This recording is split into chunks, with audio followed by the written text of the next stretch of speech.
Insurance అనేది ప్రతి ఒక్క కుటుంబ యజమాని యొక్క బాధ్యత.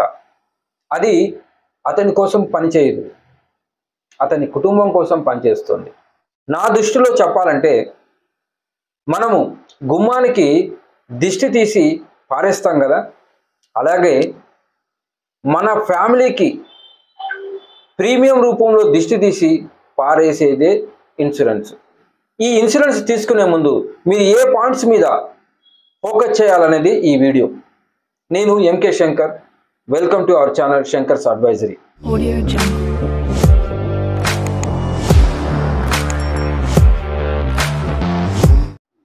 మొదటగా ఇన్సూరెన్స్ ఎంత ఉండాలి?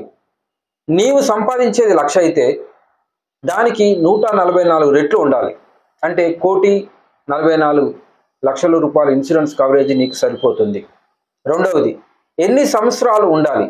ఎన్ని సంవత్సరాలు ఉండాలి అంటే నీవు పనిచేసి, అంటే నీవు కుటుంబ భారాన్ని మోస్తావు చూసావా, 55, 60 అంతవరకే పెట్టుకో ఇన్సూరెన్స్. దాన్ని దాటి మాత్రం తీసుకోకు. ఒకవేళ తీసుకుంటే నీ పిల్లల చేతిలో నువ్వే చనిపోయే ఒక అవకాశం కూడా ఉంది. మూడవది, నువ్వు పాలసీ తీసుకునే ముందు వేరే కంపెనీతో పోల్చి చూడు. ఉదాహరణకి పాలసీ బజార్లో మొత్తం వాళ్ళు ఒక 10 కంపెనీస్ గురించి ప్రీమియం లిస్ట్ ఇస్తారు.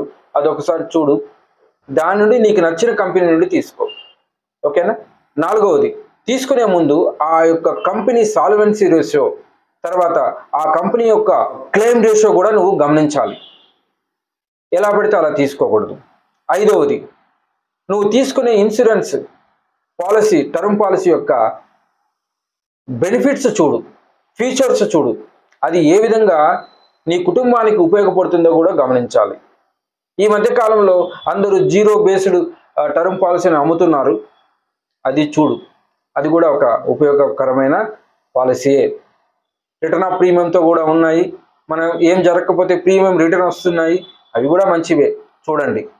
ఆరవది, నువ్వు ఏ విధంగా కడుతున్నావు? సంవత్సరానికి ఇయర్లీ ఒకేసారి కడుతున్నావా, హాఫ్ ఇయర్లీ కడుతున్నావా, మంత్లీ కడుతున్నావా, నెల నెల కడుతున్నావా చూసుకో. నీవు నెల నెల కడితే ఈఎంఐ రూపంలో కట్టు, ఇది చాలా మంచిది. లేదు అనుకుంటే ప్రతి సంవత్సరానికి ఒకసారి ప్రీమియం కట్టేసి. ఇలా చేయడం వల్ల నీవు ఇయర్కి ఒకసారి కడితే ఒక 5% అమౌంట్ డిస్కౌంట్ రూపంలో నీకు వస్తుంది. ఇది నువ్వు గమనించాలి. ఏడవది, ఆ యొక్క తీసుకున్న పాలసీ యొక్క కండిషన్స్ ఉంటాయి. ఎలా అంటే పాలసీ తీసుకున్న 2 సంవత్సరాలు సూసైడ్ అయిపోతే పాలసీ క్లెయిమ్ రాదని, ఏవైనా మెటీరియల్ ఫ్యాక్ట్స్ దాపెడితే ఇవ్వము అని, బీపీ షుగర్ ఉన్నవాళ్ళు చెప్పకుండా పాలసీ తీసుకుంటే అనుకోకుండా ఆ కారణాలతో చనిపోతే ఇన్సూరెన్స్ రాదు. ఇవ్వరు కూడా. ఇన్సూరెన్స్ రావాలి అంటే పాలసీ 2 సంవత్సరాలు దాటితేనే ఇవన్నీ వాళ్ళు చెక్ చేయకుండా మనకు ఆ యొక్క వ్యక్తికి క్లెయిమ్ ఇస్తారు. కాబట్టి కండిషన్స్ తెలుసుకో. కొన్ని పాలసీలో వారిలో పాల్గొన్న, కొట్లాట్లు దొమ్మిలో పాల్గొన్న, దొంగతనంలో చేయడంలో అతడు చనిపోయినా, ఇలాంటి కండిషన్స్ ఉన్నాయి. ఒకసారి చూడు. నీ వల్ల కాకపోతే చెప్పాం కదా, కౌన్సిలర్ని పెట్టుకో. వాళ్ళు చెప్పే మాటలతో నమ్మి పాలసీ తీసుకో. ఎనిమిదవది, నీకు పాలసీ నచ్చకపోతే అక్కడితో క్లోజ్ చేసి ముందుకు వెళ్ళొచ్చా లేదా అది కూడా తెలుసుకో. కొన్ని పాలసీలకు ప్రీ కూలింగ్ టైం ఉంటుంది. ఒకసారి పాలసీ ల్యాప్స్ అయినా కూడా మళ్ళీ వాళ్ళు దాన్ని రివైజ్ చేస్తారు. రివైజ్ చేసేటప్పుడు మెడికల్కి వెళ్ళాలి. ఇలాంటి కండిషన్స్ ఉంటాయి, ఒకసారి తెలుసుకో బాగా. తొమ్మిదవది, నీవు కట్టే పాలసీ యొక్క డాక్యుమెంటేషన్, అంటే పాలసీ ఏదైతే మనకు డాక్యుమెంట్ ఇస్తారు కదా, అది నువ్వే రాయి, నీ చేతితో రాయి, ప్రతిదీ చదివి రాయి. Height, weight, phone number, mail ID, నీ యొక్క చదువు, ఇలా అన్నీ ఉంటాయి. బ్యాంక్ అకౌంట్ డీటెయిల్స్ నువ్వే రాయి. ఎందుకంటే మనం వేరే వాళ్ళకి అప్పచెప్పామంటే వాళ్ళు, ఫర్ ఎగ్జాంపుల్ నీ పేరులో ఒక అక్షరాన్ని తప్పుగా రాసినా రేపు పొద్దున్న క్లెయిమ్ రిజెక్ట్ అయ్యే ఛాన్సెస్ ఉంటాయి. నువ్వు సబ్మిట్ చేసేటప్పుడు 10 సార్లు దాన్ని పరీక్షించు, చూడు తర్వాతనే సైన్ చేయి, అప్లై చేయి. 10వ పాయింట్, నువ్వు టర్మ్ పాలసీ చేసేటప్పుడు MWP యాక్ట్ అనుసరించి పాలసీ తీసుకో. ఇది మేబీ కొంతమంది ఏజెంట్లు చెప్పవచ్చు, వాళ్ళు చెప్పకపోతే నువ్వు ఇన్సిస్ట్ చేసి మరీ ఆ పాలసీని ఆ యొక్క యాక్ట్ ద్వారా తీసుకో. ఎందుకంటే అనుకోని పరిస్థితుల్లో అప్పుల్లో పడితే అలాంటి సిచ్యువేషన్లో ఈ పాలసీ నుండి అప్పులోళ్ళు క్లెయిమ్ చేస్తారు మాకు ఇచ్చేయమని చెప్పి. కోర్టు కూడా వాళ్ళకే ఇస్తుంది, ఎందుకంటే ఆయన అప్పుబడి ఉన్నాడు కాబట్టి. అదే MWP యాక్ట్ ప్రకారం పాలసీ కానీ ఇష్యూ అయితే ఎవ్వరు కూడా చేయి పెట్టడానికి లేదు. ఇది గుర్తుంచుకోవాల్సిన అంశం. ఈ విషయంలో మీకు డౌట్స్ ఉంటే నాకు కాల్ చేయండి. తర్వాత ఇది చాలా ఇంపార్టెంట్, ఇప్పుడు చెప్పే 11వ పాయింట్, నామినీ నువ్వు ఎవరిని పెడుతున్నావు? నమ్మకస్తుని పెడుతున్నావా? ఆ నామినీ అల్టిమేట్ కాదు, అతడు నీకు ఉన్న ఫ్యామిలీ మెంబర్స్లో హెడ్ ఆఫ్ ద ఫ్యామిలీ లాగా ఉంటాడు నామినీ. ఈ పాలసీ తీసుకునేటప్పుడు నువ్వు లీగల్ హెయిర్ సర్టిఫికేట్ నీ దగ్గర ఉండాలి. అంతేకాకుండా వీలునామా కూడా రాసి పెట్టుకో.